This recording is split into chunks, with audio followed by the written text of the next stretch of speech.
laptop because I previously recorded a video about my injured foot on my camera, but I accidentally deleted like a big chunk of footage from it. So now I don't want to start over on my camera, so I am on my laptop. Hopefully, this is somewhat okay.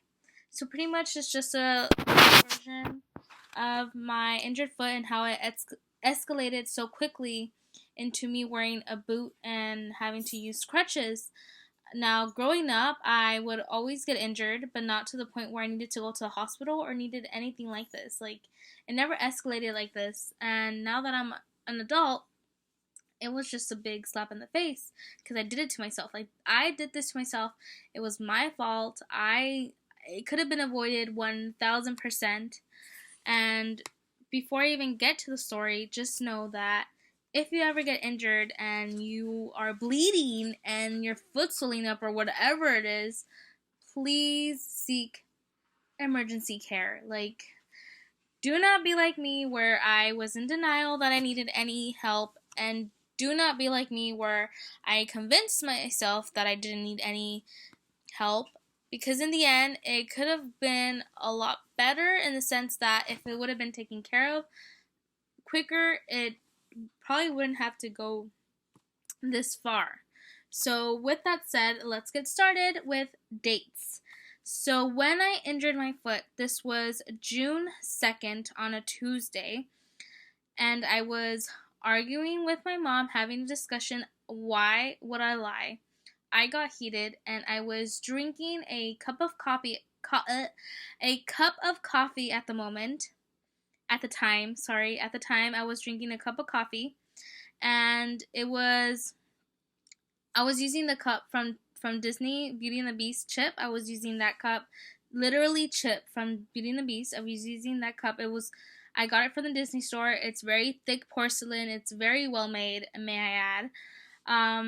I threw it to the ground. It broke into millions of pieces. It still had coffee in it, so when I tried to walk away, I slipped on the coffee, and the way that I landed was that my right leg went full on back, as well as my foot. So imagine this is my foot and this is my ankle.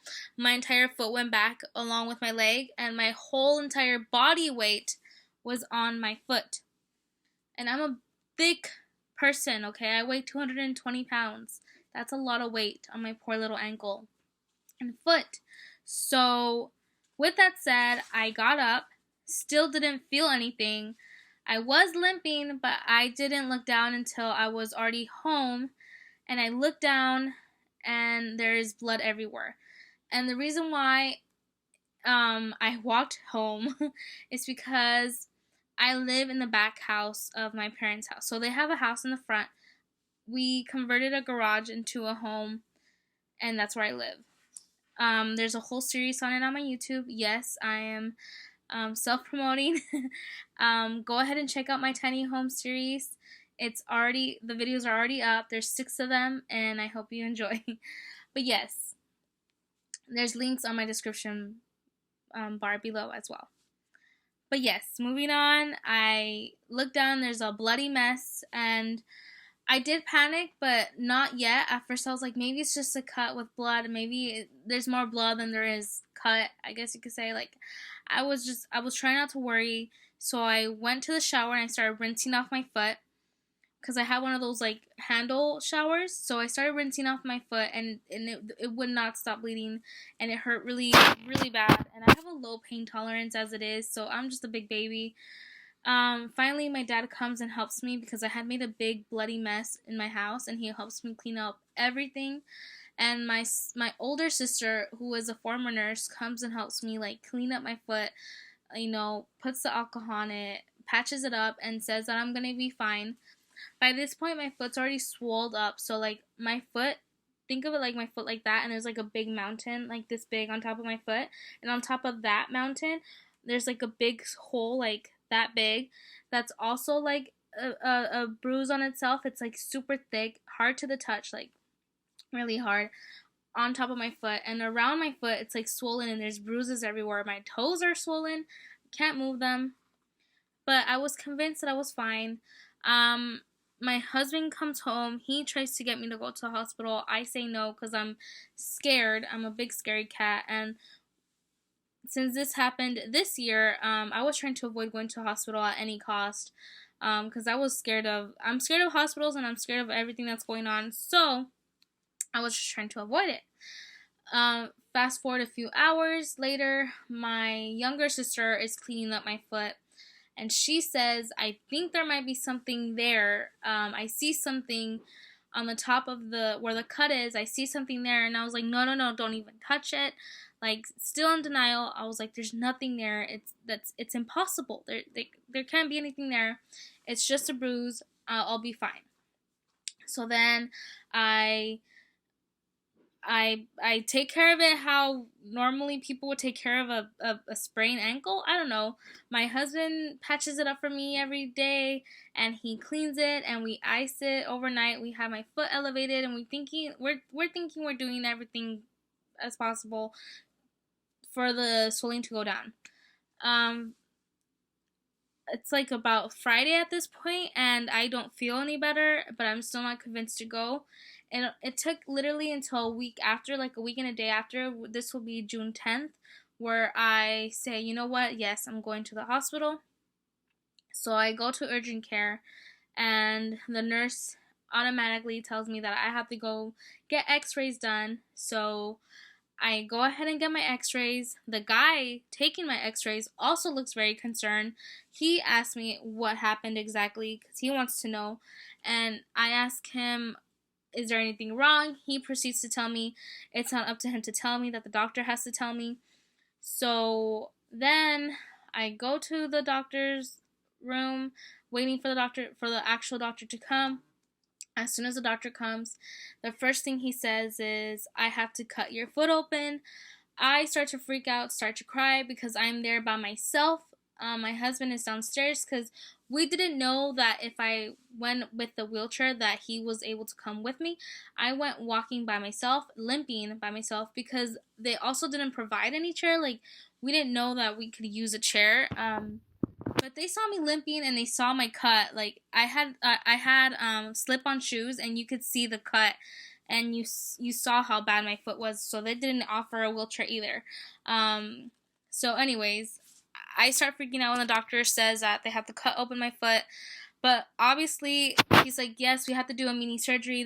There's something there. I saw the x-rays. This is a cut. This is the object, and then, your bone's down here.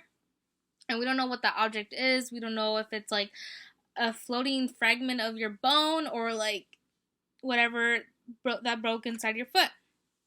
So he begins to shove a needle into my skin to numb the pain, to numb the area, and that hurts as well because it's a really thick needle that they have to use. Once he's done, he walks away, because it takes some time for the area to completely numb. And then the nurse is calming me down, trying her best because I am crying like a big baby because I have a low pain tolerance. So then once he comes in and starts to cut it open, like the area which is right on the cut, he makes another cut on my foot. I don't feel anything but pressure, which is normal, but it's just scary because you can hear him cutting your skin. Like, you can hear them or him cutting to my, like, through my skin. I can hear it with the scissors, which freaks me out more. Then he takes out this piece of porcelain, which is like the size of my pinky, like the top part of it. It's thick and it's just so disgusting. And it's clean, to be honest. There's no blood on it, but it's just really annoying. He didn't even offer for me to keep it either. I asked. He said no. So whatever. The piece of it stayed with him, but it's a big piece like that big, if you can imagine. And then, yeah, they quickly just patch me up. They tell me how to take care of it. They say stay away from water, patch it up, and keep your foot elevated, and don't ice it, and take these antibiotics for 10 days. So they gave me antibiotics that I had to take 4 times a day, plus another pill on top of that, plus a painkiller. So they sent me my merry way. So then a few days after that, I think I needed 6 days more to take my medication. There was an accident with my medication that got ruined. Long story short, the medication was accidentally ruined by my husband. He didn't know any better. I did get really mad. Whatever. But if it weren't for that, we wouldn't have found out that I needed the boot. So now we're going to June 16th is when I go back to urgent care to get a new prescription, because since this medication wasn't a refill medication, this is a prescription, we have to see the doctor again to get the prescription again. So this is a whole new doctor, and he comes in and tells me, hey, I was reading your file, and I'm surprised that they haven't called you to see a specialist because you might have a fracture on your foot. And I was like, I only came here for a prescription, so am I going to be able to get that?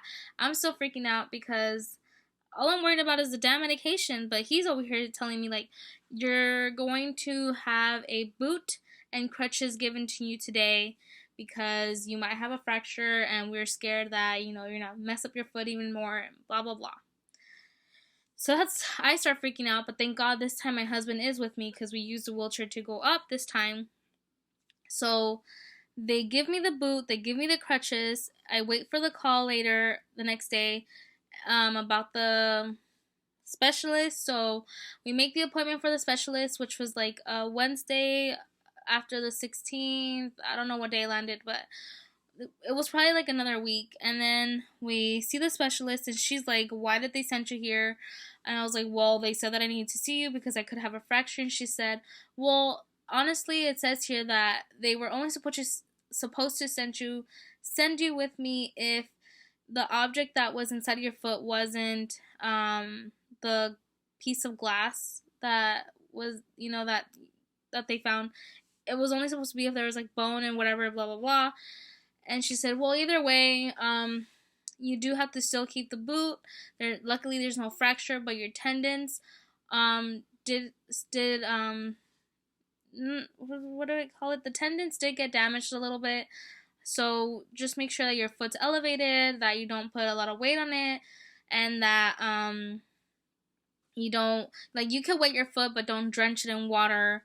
And just make sure that the area is clean at all times. And then she showed me how to wrap my foot differently. She's like, you have to have support on the top part and the bottom. She's like, your foot can't be swimming inside the boot. And she's like, you have a high arch. And I was like, oh yeah, I have an arch support. She's like, okay, that's fine. She's like, but now also you have to keep your left side leveled. So if you could find like a higher shoe to wear so you can be leveled with your boot. And I said, that's fine, no problem. I have a lot of platform shoes. No problem. I could do that, easily done. So then she went ahead and she said, you're going to have to take x-rays again because we want to make sure that the piece of glass or porcelain is completely out of your foot, that there's no piece left behind. Luckily the swelling was already down though. The difference from June 2nd to like now, major difference. I thought my foot was normally fat. Like I have a wide fat foot, and I thought that was normal because I couldn't tell the difference. Like I honestly couldn't tell the difference, but now that there's no more infection and that the swelling is gone, I could see the difference. But with that said, she went ahead and she made the appointment for me to get x-rays. She said you can do it at any time you want, before 4:30 because those are their hours. So the next day I went and got my x-rays, and now I'm waiting for the next appointment to go see her to see what she's going to say. But before that, she did mention that after the boot, I'm going to have to get like some type of therapy to learn how to stretch my feet, because apparently, like, since I can't do that right now, there's a whole like thing for it. I'm not 100% sure. But yeah, my foot still hurts every night more. I try my best not to put weight on it. I wear the boot around the house, and even though my house is small, I wear the boot. And the only time that it sucks is when I'm sleeping in the middle of the night and I have to wake up to use the restroom and I don't have the boot on. It hurts when I walk. Like, I try my best not to put weight on it, but it's just like impossible. I'm a big person. But yeah, she says I don't have to use the crutches anymore, that's a plus because I sucked on them. And I mean, I still take them with me just in case if I have to go somewhere. But with everything that's going on, there's nowhere really that I have to or must go. So with that said, the only thing that I really miss is driving at this point, because on top of everything that's going on, and having I haven't had a chance to drive. Um, I miss driving. Since this is my dominant foot and it's my right foot, I miss stepping on the gas pedal, to be honest. But moral of the story is, if something happens to you, just go straight to the ER or get it professionally checked out. And don't wait like me, because things will escalate very quickly if you wait. And yeah, if you guys want to see pictures of my disgusting cut and my foot and the x-rays, those are all on my other social media platforms, which are in the description bar down below. All the links are there. Go check them out if you are into that. Or if you want to be nosy like me, like I would go and check out someone's ugly foot, even though that stuff cringes me out. But yeah, I have on my TikTok and on my Instagram, I think also Snapchat. I don't know if I have the link to that, but for sure TikTok and Instagram are on the description bar below. And there's pictures and videos of my ugly foot the day that it happened, and also of the boot if you want to check it out. I got excited because the boot is made in Mexico and I love shoes from Mexico, so I thought me and this boot were just meant to be. At the end of the day, as much as I hate it, it was meant to be. So with that said, thank you guys for coming onto my channel. Welcome back to those who have been with me since day one, and welcome to those who are new to my channel. I hope you guys subscribe and see what's more to come. So yeah, I have a whole video, a whole series, 6 videos exactly, about my tiny home if you would like to check it out. And there's way more videos to come. I am new at this, that's why I'm called Cecilia the Amateur, because as you could tell from the beginning of this video, I deleted a whole footage. So I'm on here now. But yes, thank you all for coming. I hope you guys enjoyed this annoying story. And yeah, goodbye, you guys. Thanks.